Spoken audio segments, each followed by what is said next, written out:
Hello students, हम कर रहे थे government of India act. Last session में हमने 1919 का एक्ट किया एंड आज हम इस सेशन में स्टार्ट करेंगे गवर्नमेंट ऑफ इंडिया एक्ट 1935। तो आज हम इस सेशन में कोशिश करेंगे जिस वजह से इस एक्ट को पास करना पड़ता है। जो 1935 का एक्ट है ये बहुत ही ज़्यादा इम्पोर्टेंट एक्ट है। इसको माइलस्टोन भी कहा जाता है क्योंकि आज के टाइम में हमारे इंडिपेंडेंट इंडिया में जो कॉन्स्टिट्यूशन चल रहा है वो भी जो 1935 का एक्ट है इसका 75% है।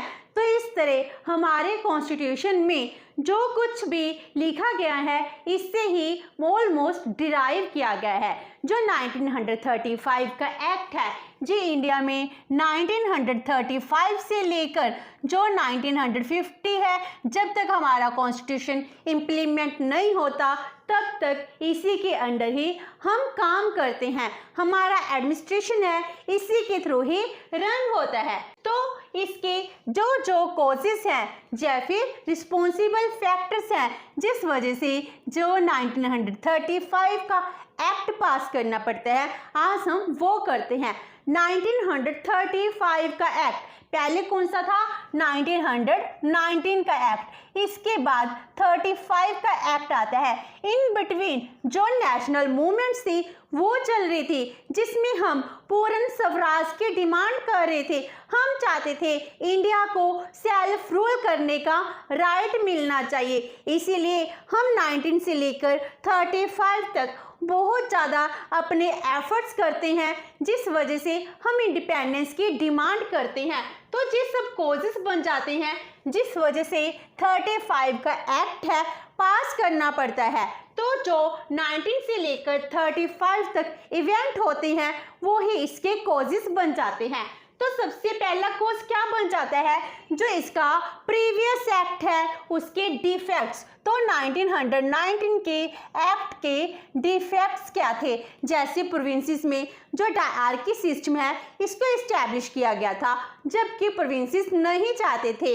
ब्रिटिशर्स ये कहते थे कि डायरकी के थ्रू हमने प्रोविंसेस में जो रिस्पॉन्सिबल गवर्नमेंट है इसको इस्टेब्लिश किया है, लेकिन अनसरेबल गवर्नमेंट, रिस्पॉन्सिबल गवर्नमेंट है वो इस्टेब्लिश नहीं हो पाई थी। तो उसके बाद सेकंड आता है पासिंग ऑफ रॉल्ट एक्ट 1919। 1919 में जब सेकेंड वर्ल्ड वॉर खत्म हो जाता है वो क्या करते हैं? इंडिया में रॉल्ट एक्ट को पास कर देते हैं। रॉल्ट एक्ट क्या था? जिसके थ्रू जो इंडियंस हैं अगर ब्रिटिशर के अगेंस्ट ऑपरेस करते हैं, अग्रेशन दिखाएंगे तो उनको इनडेफिनिट टाइम पीरियड के लिए डिटेन किया जा सकता है। तो Rowlatt act anarchical and revolutionary crime act था कि अगर कोई ब्रिटिशर के अगेंस्ट रेवोल्यूशन करता है तो उसको जेल में भेजा जा सकता है। इस तरह ब्रिटिशर के पास ये पावर आ जाती है कि वो इनोसेंट पीपल्स हैं इनको जेल में लेकर जा सकते थे। तो इसमें इनडेफिनिट टाइम के लिए डिटेंशन थी और लोगों की जो सिविल राइट्स थी, लिबर्टीज थी, इसको ख़त्म कर दिया गया। तो इस तरह आम लोगों के पास कोई भी राइट नहीं था जिसको इनडेफिनिट टाइम के लिए डिटेंशन होगी, उसकी कोई भी सुनवाई नहीं होगी, वो अपील नहीं कर सकता। नो अपील, दलील एंड वकील, इसके बिना ही उसको लाइफ टाइम तक इम्प्रिजनमेंट भी हो सकती है। तो इस तरह जो ब्रिटिशर हैं इंडियन के अगेंस्ट हो जाते हैं ताकि इंडियंस अग्रेशन ना दिखाएं, रेवोल्यूशन ना करे, वो हमारे अंडर ही वर्क करे। तो जो हमारी डिमांड्स थी वो फुलफिल नहीं होती हैं और उसके बदले हमको रॉल्ट एक्ट है वो मिल जाता है।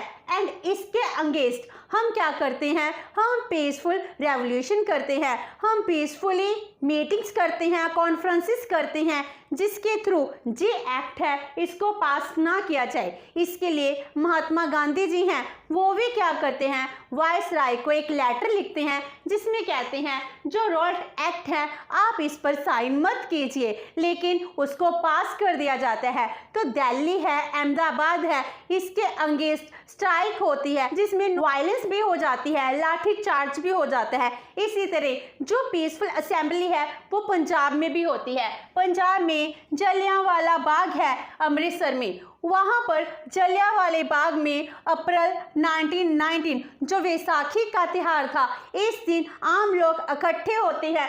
तो उसमें जनरल डायर है वो आते हैं, जिसमें मार्शल लॉ इम्पोज कर देते हैं। जलियांवाले बाग का बिल्कुल छोटा सा गेट था जिससे लोग बाहर आ सकते थे, अंदर जा सकते थे, और इसमें बहुत ज़्यादा नंबर ऑफ सोल्जर आ जाते हैं जो आकर आम लोगों पर गोलियां चला देते हैं, जिसमें हजारों ही पर्सन से इनोसेंट बच्चे थे और वुमन थे उनको मार दिया जाता है। इस तरह जलियांवाला मैसेकर जिसमें हजारों लोगों को मार दिया गया। क्योंकि रोल्ट एक्ट था, हम तो इसके अंगेंस्ट एक असेंबली कर रहे थे, अपना त्यौहार है उसको सेलिब्रेट कर रहे थे, लेकिन ब्रिटिशर ने उनके ऊपर ही गोलियां चला दी, जिस वजह से पूरे देश में ब्रिटिशर के अंगेंस्ट रेवोल्यूशंस होनी स्टार्ट हो जाती हैं। एंड उसके बाद नॉन कोऑपरेशन मूवमेंट है वो स्टार्ट होता है।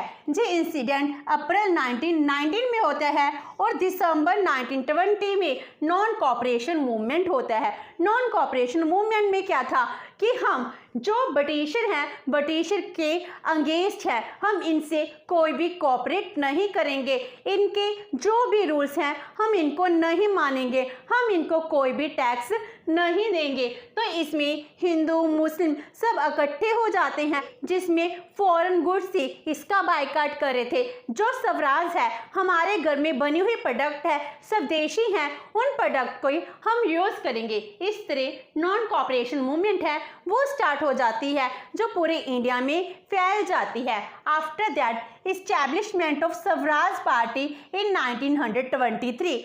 स्वराज पार्टी है जो 1923 में इस्टेब्लिश होती है। जब Gandhi ji non cooperation movement को ख़त्म कर देते हैं, वो अचानक ही इसको बंद करते हैं, तो कुछ पर्सन्स थे जो कांग्रेस पार्टी में थे एंड कुछ पर्सन जो गांधी जी के साथ जुड़े हुए थे, वो अपनी अलग से एक पॉलिटिकल पार्टी बना लेते हैं जिसको स्वराज पार्टी कहते हैं। वो पार्टी क्या कहती थी कि हमने भी जो मूवमेंट है इसको कंटिन्यू रखना है, एंड जो ब्रिटिशर है, ब्रिटिशर के अगेंस्ट हमको लड़ने के लिए जो इलेक्शन है, लेजिस्लेटिव असेंबली है, प्रोविंसेस की इलेक्शन है, इसमें पार्टिसिपेट करना चाहिए। तो ये पार्टिसिपेट करते हैं। तो 1923 में बंगाल की इलेक्शन होती है, इसमें 75 में से जो 45 सीट्स हैं वो स्वराज पार्टी जीत जाती है, जिसमें मोतीलाल नेहरू जी है वो भी इंक्लूड होते हैं। इस तरह गांधी जी जब नॉन कोऑपरेशन मूवमेंट खत्म कर देते हैं, उसके बाद स्वराज पार्टी इस्टेब्लिश होती है, जो पूर्ण स्वराज की डिमांड करती है। वो चाहते हैं कि हमको भी ये चाहिए कि हमारा देश है, हम इसके ऊपर रूल करेंगे, हम आप ही अपने देश के लिए रूल्स रेगुलेशन बनाएंगे, हम सब मिलकर अपने देश को रन करेंगे। आफ्टर दैट आती है मुंडीमन इंक्वायरी कमेटी 1924। तो ब्रिटिशर एंड इंडिया जो 1919 में जो एक्ट पास किया जाता है, इसकी इंक्वायरी के लिए एक मुंडीमन इंक्वायरी कमेटी है वो बैठाते हैं, जिसमें जो भी रिफॉर्म किए गए थे अच्छे से वर्क कर रहे हैं या नहीं कर रहे हैं। डायरकी सिस्टम है इसको लॉन्च किया गया है, जिस सही वे से चल रहा है या नहीं चल रहा है, इसके ऊपर रिपोर्ट देनी थी, जिसमें इंडियन भी थे, ब्रिटिशर भी थे। लेकिन क्या होता है, मेजॉरिटी किसकी थी, जो ऑफिशियल्स थे उनकी मेजॉरिटी थी। एंड जी रिपोर्ट क्या कहती है, जो इंडियन थे वो क्या करते, डायरकी के अगेंस्ट थे, वो चाहते थे इसको खत्म कर दिया जाए। लेकिन जो मुंडीमन इंक्वायरी कमेटी है वो क्या कहती है कि डायरकी सिस्टम बहुत अच्छा है, इसको कंटिन्यू रहना चाहिए। इंडियन है इसके अगेंस्ट है, फिर विच रिपोर्ट लेजिस्लेटिव असेंबली में पास हो जाती है। तो जो इंडियन चाहते थे, जो इंडियन कह रहे हैं, वो बात सुनी भी नहीं जाती। इसके अगेंस्ट जो इंडियन नेशनल कांग्रेस है वो रेजोल्यूशन पास करती है, लेकिन ब्रिटिशर है इसकी तरफ ध्यान भी नहीं देते हैं। इस तरह मुंडीमन इंक्वायरी कमेटी के थ्रू हमको पता चल जाता है कि ब्रिटिशर हमारी बात नहीं मानेंगे, जो वो चाहते हैं वो वही करते हैं। तो इसके बाद आती है नेक्स्ट रिपोर्ट जिसको कहते हैं हम Simon commission, recommendation of Simon commission 1928। तो साइमन कमीशन इंडिया में आता है, किस लिए आता है कि जो कॉन्स्टिट्यूशन है, कॉन्स्टिट्यूशन अच्छे से वर्क कर रहा है या नहीं कर रहा है। तो इसमें जो 7 मेंबर्स हैं वो होते हैं, लेकिन इसमें एक भी इंडियंस नहीं था। तो इन 1928 में chairmanship of sir John Simon, इसके अंडर ही जो 6 अदर मेंबर्स हैं ब्रिटिश पार्लियामेंट से, वो इंडिया में पहुंच जाते हैं। तो टोटल 7 मेंबर्स होते हैं। वो मेंबर्स क्या करते हैं, हमारे देश की कॉन्स्टिट्यूशनल मशीनरी है इसके लिए एक रिपोर्ट तैयार करते हैं, जहां पर भी जी कमीशन जाता है इसके अंगेज नारे लाए जाते हैं, स्लोगन होता है गो बैक साइमन। तो इस तरह गो बैक साइमन के नारे लग रहे हैं, लेकिन फिर भी जी अपनी रिपोर्ट देते हैं। जो इसकी रिपोर्ट है 2 वॉल्यूम रिपोर्ट है, जो मई 1930 को पब्लिश की जाती है। तो इस तरह ये अपनी रिपोर्ट में क्या कहते हैं कि जो प्रोविंसेस की डायरकी सिस्टम है इसको ख़त्म कर देना चाहिए। इसके एंड के लिए जो रिकमेंडेशन देते हैं, लेकिन साथ में ही जो गवर्नर को इमरजेंसी पावर्स हैं वो दे देते हैं, जिसके बाद गवर्नर के पास और भी ज़्यादा पावर्स आ जाएंगी और वो आंसरेबल गवर्नमेंट जो इंडियन डिमांड्स कर रहे थे इसको भी इस्टेब्लिश करने के लिए हाँ कर देते हैं। लेकिन इस रिपोर्ट में जो हम डिमांड कर रहे थे सेल्फ गवर्नमेंट की, सेल्फ रूल की, वो नहीं मिली। हम डोमिनेंट स्टेटस की डिमांड कर रहे थे, लेकिन इसमें डोमिनेंट वर्ड है इसको यूज भी नहीं किया गया था। इस तरह हम साइमन कमीशन के भी अंगेज थे, साइमन कमीशन की जो रिकमेंडेशन है इसकी भी अंगेज थे। तो ब्रिटिशर हैं, ब्रिटिशर इंडियंस को, इंडियन नेशनल कांग्रेस को चैलेंज करते हैं कि आप अपनी रिपोर्ट तैयार करके दीजिए जो सभी पॉलिटिकल पार्टीज को एक्सेप्टेबल हो। तो उसके बाद ऑल पार्टीज कॉन्फ्रेंस होती है एंड नेहरू रिपोर्ट है वो प्रिपेयर की जाती है। जब साइमन कमीशन आता है, हम साइमन कमीशन के अंगेज से, तो अंडर द चेयरमैनशिप ऑफ पंडित मोतीलाल नेहरू, इनकी लीडरशिप के अंडर ही एक ऑल इंडिया कॉन्फ्रेंस है वो मिलती है। जितनी भी इंडिया की कॉन्फ्रेंसेस थे, जितनी भी पॉलिटिकल पार्टीज थे आपस में ज्वाइन करती हैं और वो एक रिपोर्ट को तैयार करते हैं, जिसको सभी की सभी पॉलिटिकल पार्टीज 28 अगस्त 1928 को अप्रूव कर देती हैं, जिसमें हम डिमांड करते हैं इंडिया के लिए डोमिनेंट स्टेटस की, हमको भी डोमिनेंट स्टेटस मिलना चाहिए। डोमिनेंट स्टेटस का मीनिंग है ब्रिटिशर हमारे ऊपर रूल कर रहे हैं, ठीक है, लेकिन उनके अंडर जो सेल्फ गवर्नमेंट है वो हम रन करेंगे। तो वो स्टेटस की हम डिमांड करते हैं। हम चाहते थे ऑल इंडिया फेडरेशन है इसको इस्टेब्लिश किया जाए, जो 1935 में ऑल इंडिया फेडरेशन इस्टेब्लिश होती है, लेकिन सक्सेसफुली नहीं वर्क कर पाती। और उसके बाद रिस्पॉन्सिबल गवर्नमेंट है, हम इसकी डिमांड करते हैं। हम चाहते हैं जो क्रिमिनल लेवल पर, क्रिमिनल बेसिस पर हमको अलग अलग इलेक्टोरल सिस्टम दिया गया है इसको ख़त्म करना चाहिए। कोई भी सेपरेट इलेक्शन सिस्टम नहीं होना चाहिए। तो इस तरह जो ये रिपोर्ट तैयार होती है ये क्या करती है, ये ब्रिटिशर को दी जाती है, लेकिन ब्रिटिशर हैं इस रिपोर्ट की तरफ ध्यान नहीं देते हैं। तो गांधी जी हैं, गांधी जी कहते हैं कि हम ब्रिटिशर को 1 ईयर के लिए टाइम पीरियड देते हैं कि वो इस रिपोर्ट की अच्छी से स्टडी करें, उसके बाद इम्प्लीमेंट करते हैं। लेकिन ब्रिटिशर हैं वो इस रिपोर्ट की बिल्कुल भी स्टडी नहीं करते, ना ही इस रिपोर्ट पर ध्यान देते हैं, ना ही इम्प्लीमेंट करते हैं। तो बाद में 1930 में सिविल डिसओबीडियंस मूवमेंट है वो स्टार्ट हो जाता है। तो इस तरह नेहरू रिपोर्ट है वो तैयार हो जाती है। आफ्टर दैट आता है 14 पॉइंट ऑफ जिन्ना। तो इसके बाद जो जिन्ना है अपने आप ही एक 14 पॉइंट्स हैं वो तैयार कर देते हैं, जिसमें वो कहते हैं मुस्लिम के इंटरेस्ट को प्रोटेक्ट किया जाए। इसके लिए जितनी भी लेजिस्लेटिव असेंबलीज हैं इसमें 1/3 सीट्स हैं वो मुस्लिम के लिए रिजर्व होनी चाहिए, एंड जो कैबिनेट मिनिस्टर्स हैं इनमें भी 1/3 जो पोस्ट हैं वो भी मुस्लिम के लिए ही रिजर्व होनी चाहिए। इस तरह 14 पॉइंट्स ऑफ जिन्ना है ये रिपोर्ट मिल जाती है। तो हमारे पास अब 3 रिपोर्ट्स हो जाती हैं, Simon commission report, Nehru report and Jinnah report. तो इसके बेस पर इंडियंस हैं, इंडियंस डिमांड करते हैं कि नया एक्ट है वो बनाया जाए। तो इन बिटवीन क्या होता है, सिविल डिसओबीडियंस मूवमेंट है वो स्टार्ट हो जाती है। एंड डिमांड ऑफ पूर्ण स्वराज वो में होती है इन लाहौर सेशन 1929 में। जो नेहरू रिपोर्ट है 28 में आती है। 1928 में नेहरू रिपोर्ट है, 1 ईयर का टाइम पीरियड था, वो खत्म हो जाता है।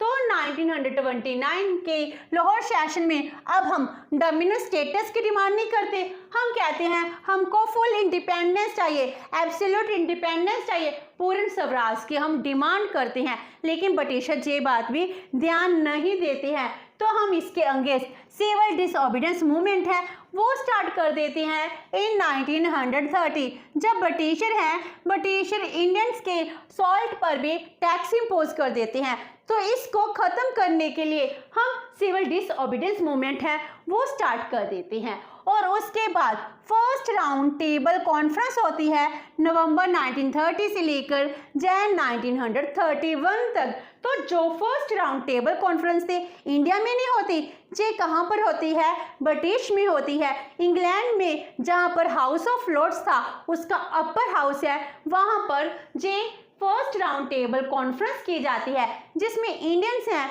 वो पार्टिसिपेट नहीं करते हैं, नेशनल कांग्रेस पार्टिसिपेट नहीं करती, जिसमें अब कौन होते हैं, जिसमें ब्रिटिशर ही होते हैं। तो इसका कोई भी रिजल्ट नहीं निकलता है, जिसमें जो 3 रिपोर्ट्स थी, साइमन कमीशन, रैडो report and 14 points of Jinnah, इनके बेस पर अपनी रिपोर्ट तैयार करनी थी, लेकिन रिपोर्ट का कोई भी सक्सेसफुली रिजल्ट नहीं निकलता है।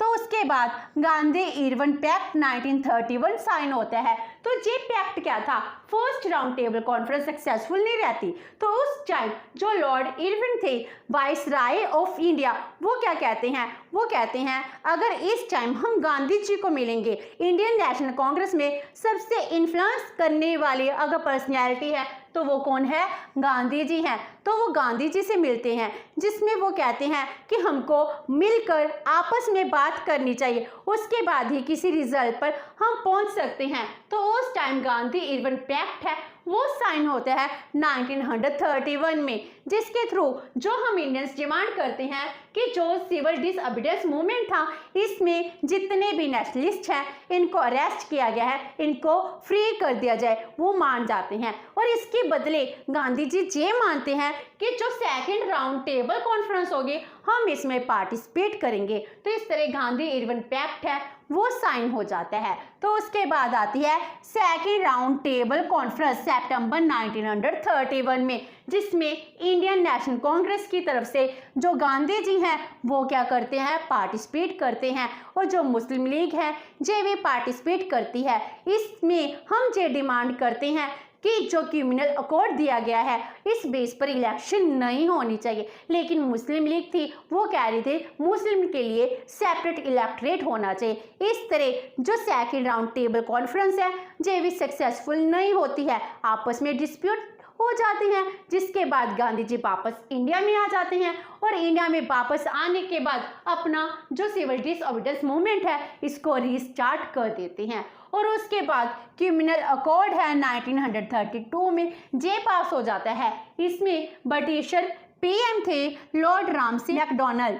तो ये क्या करते हैं, कम्युनल अकॉर्ड दे देते हैं। वो कहते हैं कम्युनिटी के बेस पर मुस्लिम, यूरोपियन, सिख्स, हरिजन्स हैं, इन सबको अलग अलग इलेक्शन मिलेगी। इस तरह कम्युनल अकॉर्ड मिल जाता है, जिसमें इंडियंस हैं वो इसके अंगेंस्ट हो जाते हैं। तो इसके लिए वो एक प्रोविजन और करते हैं, जो नॉर्थ वेस्ट फ्रंटियर है उसमें कहते हैं इनमें हिंदू कम्युनिटी है जो मिनोरिटी है उनके लिए रिजर्वेशन कर देते हैं। तो जिसके बाद जो सिविल डिसओबीडियंस मूवमेंट है और ज़्यादा तेज हो जाता है, और उसके बाद पूना पैक्ट साइन होता है 1932 में। इस टाइम गांधी जी इस मूवमेंट की वजह से जेल में थे। तो जब गांधी जी इस टाइम जेल में होते हैं तो उस टाइम वो अनटू डेथ भूख हड़ताल पर चले जाते हैं। वो कहते हैं कि जैतोफर जो क्रिमिनल अकॉर्ड है इसको ख़त्म करना चाहिए, अदरवाइज मैं अपना फास्ट नहीं तोड़ूंगा। तो इस time doctor BR Ambedkar ji हैं वो आते हैं,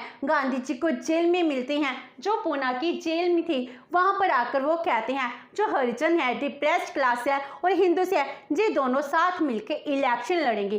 तो इस टाइम जो पैक्ट साइन होता है इसको पूना पैक्ट कहा जाता है, जिसमें हिंदू एंड जो मिनॉरिटी क्लासेस हैं, हरिजन्स हैं, जिस साथ में मिलकर इलेक्शन लड़ती है। और उसके बाद थर्ड राउंड टेबल कॉन्फ्रेंस होती है नवंबर 1932 में। इसमें इंडियन नेशनल कांग्रेस है ये पार्टिसिपेट नहीं करती एंड जो ब्रिटिश की लेबर पार्टी है वो भी पार्टिसिपेट नहीं करती। इस तरह जो थर्ड राउंड टेबल कॉन्फ्रेंस है ये भी क्या रहती है, अनसक्सेसफुल रहती है, तो इसमें कोई भी सक्सेस नहीं मिलती है। तो इस तरह 3 राउंड टेबल कॉन्फ्रेंसेस होती हैं, हमारे पास 3 रिपोर्ट्स होती हैं, इनके बेस पर ही हमारा 1935 का एक्ट है वो पास होता है। तो जो कुछ ये होता है 1928 से लेकर 32 तक, इनके बेसिस के ऊपर ही जो वाइट पेपर है ये पब्लिश किया जाता है इन 1933 में। तो जो 17 मार्च 1933 में एक आर्टिकल पब्लिश होता है जिसको वाइट पेपर कहा जाता है। तो जो वाइट पेपर है वो क्या है, official draft of new federal constitution, कि कैसा कॉन्स्टिट्यूशन बनाया जाएगा उसका ऑफिशियल ड्राफ्ट था। ये किसके ऊपर बेस्ड था, based on the reports of various committees, जितनी भी कमेटीज थी, जितने भी राउंड टेबल कॉन्फ्रेंसेस थी, इनके ऊपर बेस्ड था वाइट पेपर जिसके ऊपर नया लॉ बनाया जाता है। तो इसमें जो मेन रिपोर्ट्स थी वो कौन कौन सी थी, 3 main reports, Simon commission report, Nehru report, 14 point of Jinnah, इनके बेस के ऊपर ही 1935 का एक्ट है वो बनाया जाता है।